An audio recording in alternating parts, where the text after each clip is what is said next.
Hi everyone and welcome to another painting tutorial. So I'm really excited for this one. This is going to be how I painted this retro Mantis Warriors Space Marine, one of the new Tactical Marines from the Horus Heresy range.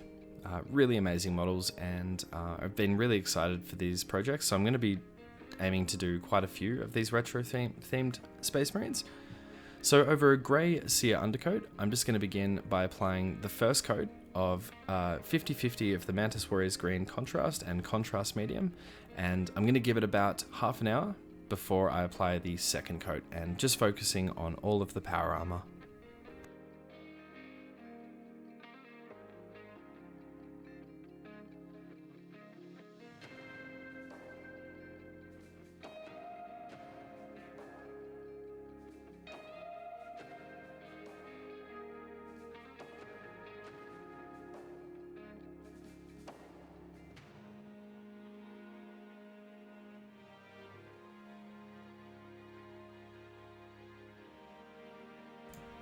So with the Mantis Warriors Green Contrast now dry, I decided to just sponge on some Ice Yellow by Vallejo. Now if you don't have Ice Yellow by Vallejo, I definitely recommend using Dawn Yellow by Citadel. It's just that the Ice Yellow is a little bit more subtle than the Dawn Yellow, which is why I decided to go with that. However, yeah, Dawn Yellow would work just fine as well. Now I've just used a little bit of my Warhammer case. I've just ripped out a little bit of that just to do this, and I'm just using some tweezers as well. However, a standard sort of kitchen sponge I'm sure would work fine as well. And as well as if you don't have any tweezers, you could just use your fingers. The important thing is just to make sure you remove most of the paint when doing this, as you don't want to sponge on excessive amounts of the paint. And I've also just added a little bit of water to the Ice Yellow as well, just so it's not too thick.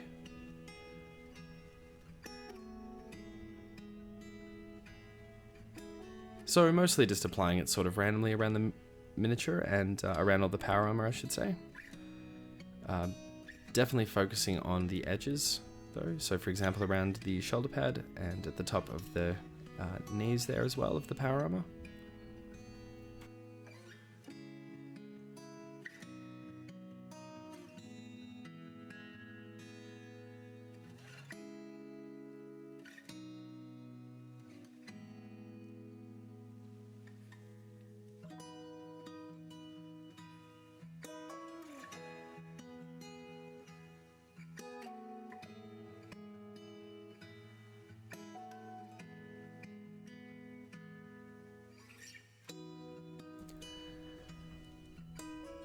And then just essentially following around all of the power armor, just using my Raphael 8404 size 0 brush. I'm just going to begin edge highlighting all of that.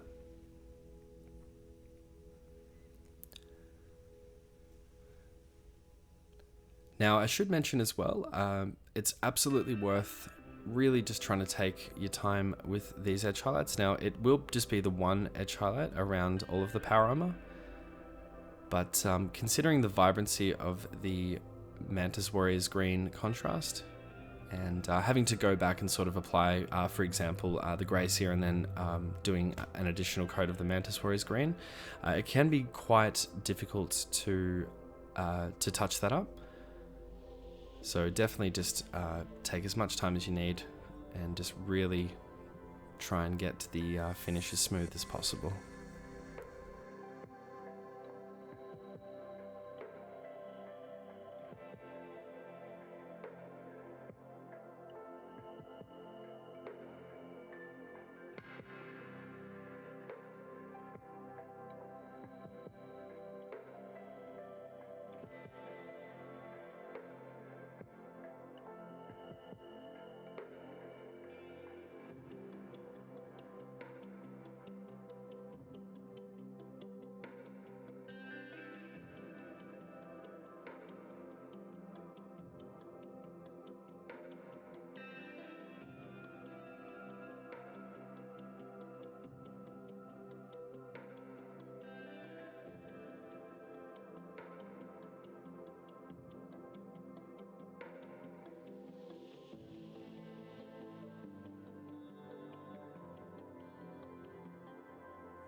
So with the ice yellow highlights now done, both sponging it on and doing the edge highlights, I decided to do some pretty simple battle damage just around some of the power armor, mostly focusing on the legs. I'm just going to be using some snakebite leather contrast, and again just using a different piece of the case that I've ripped out this time, as opposed to the one with the ice yellow in it.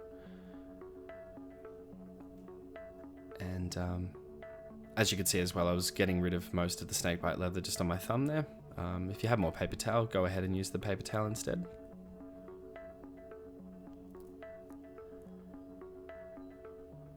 And I was too excited not to use the Doomfire magenta contrast, so I decided to go ahead and just do a simple coat of that just straight from the pot. And again, I'll be using my Raphael 8404 size 0 brush for this.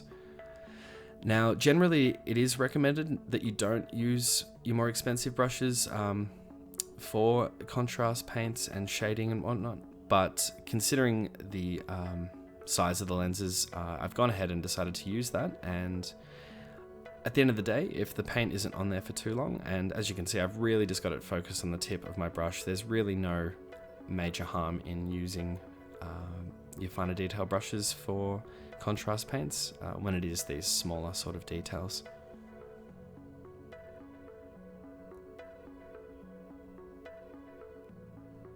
And just going back to my ice yellow, and I'm just going to begin picking out some of the snakebite leather battle damage, and I'm just going to be focusing on underneath some of the scratches just to give that cool effect of battle damage.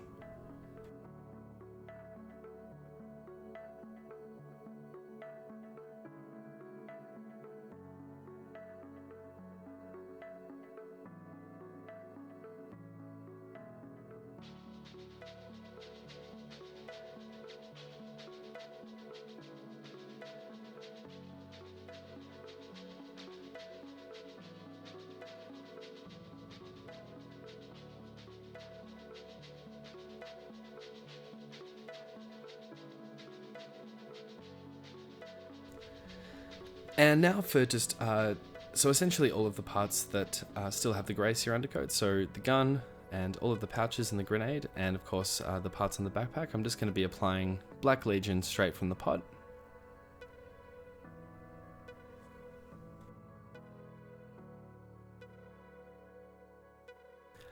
And I'm just using one of my older brushes to do this, however it still has a pretty good point.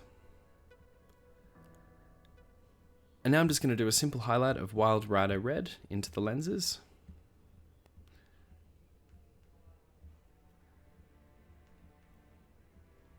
And unfortunately I did forget to include the small white dot that I usually do on the lenses.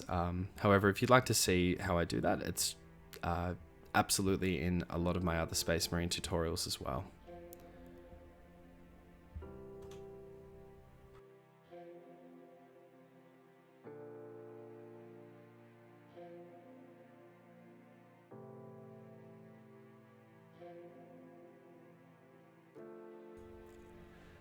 So for all of the metal parts, I'm just going to be doing a base coat of Ironbreaker.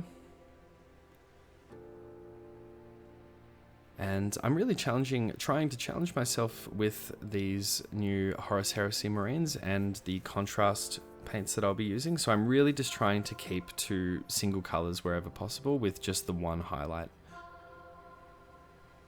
So as you can see, the way I'm applying the Ironbreaker, I'm really trying to keep some of that Black Legion in the recesses.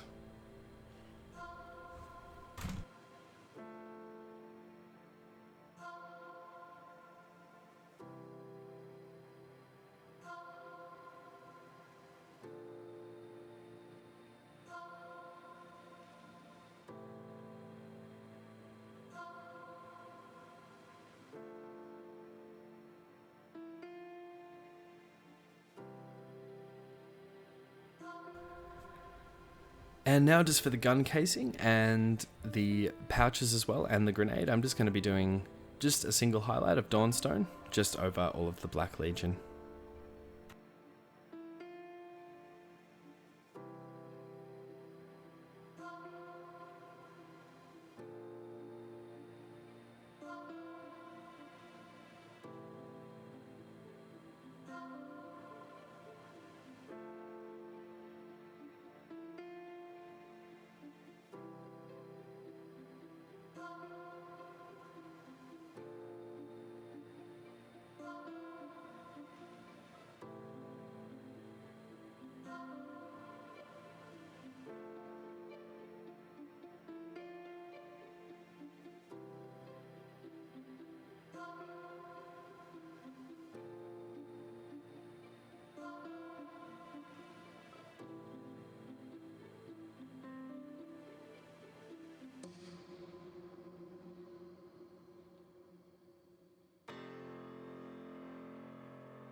And now I'm just going to make a start on the chapter symbol. So this is the Retro Mantis Warriors chapter symbol. Well, one of them. There are actually two different themes for the Retro Mantis Warriors. So for this one, I decided I really wanted the yellow to be quite vibrant, so I decided to go for Phalanx Yellow by Citadel. Originally I was going to use Aerial Yellow or Uriel Yellow, again by Citadel, but I decided that Phalanx Yellow sat really nicely against the Mantis Warriors Green when I put them down on my paint palette, just to see how the colours sort of look together. So as you can see, it's quite a thin coat, and I'm going to be doing a couple of these just until I can get it nice and smooth and even all around. And just really take your time with this step. As I often say, it's much better to just take your time with it and get it right the first time, as opposed to sort of rushing it and having to go back and correct it, as it definitely takes up a lot more time to do so.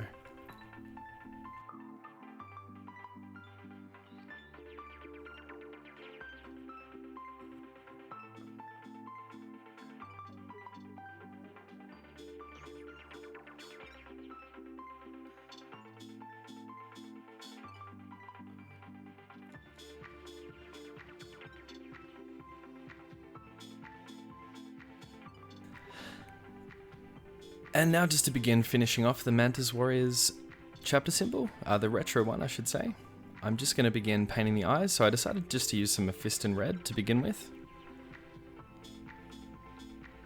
Just to get the outline and the shape of the eyes. And then I'm going to move on to some Wild Rider Red, just to highlight through the center of the eyes.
And now I'm just going to use some black by Vallejo just to paint the rest of the Mantis Warrior's head.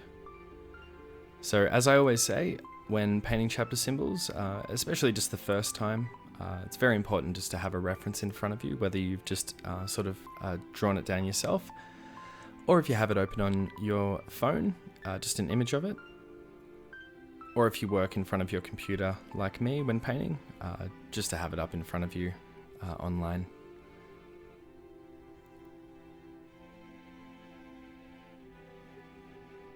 Now, considering I'm working black over yellow, I really did my best to ensure that I get the shapes right the first time round. However, I will end up going back and correcting some mistakes, just using some Phalanx Yellow again.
And with that, the Mantis Warriors, well, the retro Mantis Warriors Space Marine is now complete.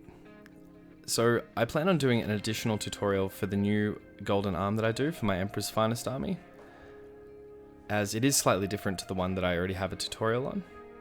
And if you're interested, I also have a tutorial on the urban warfare bases that I do for my Space Marine army. So thank you so much for watching, and I will see you again in the next one.